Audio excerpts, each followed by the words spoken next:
Shalom Bapak Ibu dan Saudara, bersyukur hari ini Tuhan masih mengizinkan kita untuk dapat menikmati hari yang baru.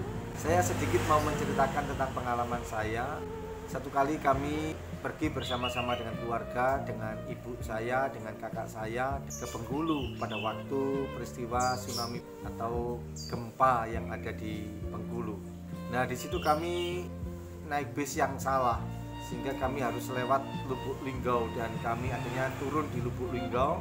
Kami datang sudah tengah malam dan kami dipaksa untuk menyewa mikrolet, dan akhirnya terpaksa kami harus menyewa dan kami harus membayar sewa mikrolet itu di depan. Dalam perjalanan itu karena tengah malam jam 11-12 malam melewati hutan yang begitu gelap, dan akhirnya satu kali abang supir ini berhenti di kegelapan malam itu dan saya lihat dia mengambil badik yang ada di depan setirnya. Saya merasa sudah kami mau dirampok. Maka kami dapat katakan dengan keluarga berserah sepenuhnya kepada Tuhan. Satu-satunya hal yang dapat kami lakukan hanya berserah. Mau dirampok, mau dibunuh, kita sudah tidak dapat apa-apa.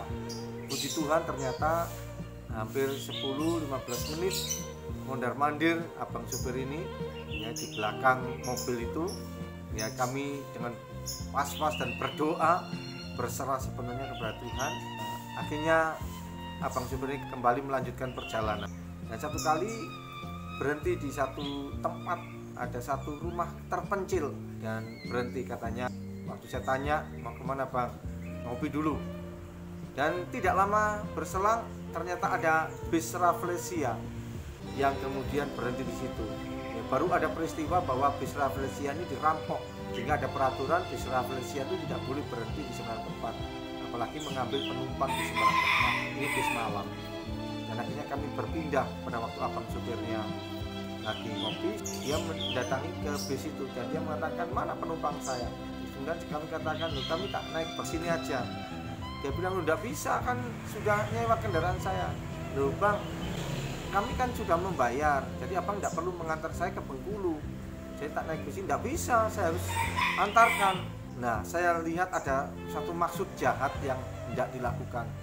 Setelah bernegosiasi, kami akhirnya boleh juga mengikuti bis ini. Dan setelah di pagi, saya lihat memang di situ perkebunan sawit, jurang-jurang, gunung-gunung. Waduh, saya berpikir kalau waktu itu saya dibunuh, saya lalu dibuang, pasti tidak ada yang tahu di situ. Kemudian di dalam kondektur itu bertanya, bang, ini sebenarnya abang tidak boleh naik seperti ini karena kami ada peraturan, karena kami baru dirampok beberapa waktu yang lalu, sehingga kami tidak. Lalu saya tanya, kenapa kok berhenti? Sebenarnya mengatakan, iya mas, tadi itu saya kebelet kencing itu, tidak bisa ditahan. Akhirnya berhenti, saya pikir ada rumah di kampung ini kecil, ada lampu kecil situ, ya mungkin ini rumah penduduk. Saya beranikan diri untuk berhenti hanya karena tidak dapat menahan kencing. Nah Bapak Ibu, saya mulai berpikir, ternyata saya ini diselamatkan hanya dengan air kencing. Menurut saya menyadari siapa sih saya ini. Tuhan itu dapat menyelamatkan saya hanya dengan air kencing, hanya karena supir yang tidak dapat menahan kencing. Siapa saya ini? I am nothing. Mari kita akan bersama-sama menyadari siapakah saya. Semua hanya karena anugerah Tuhan.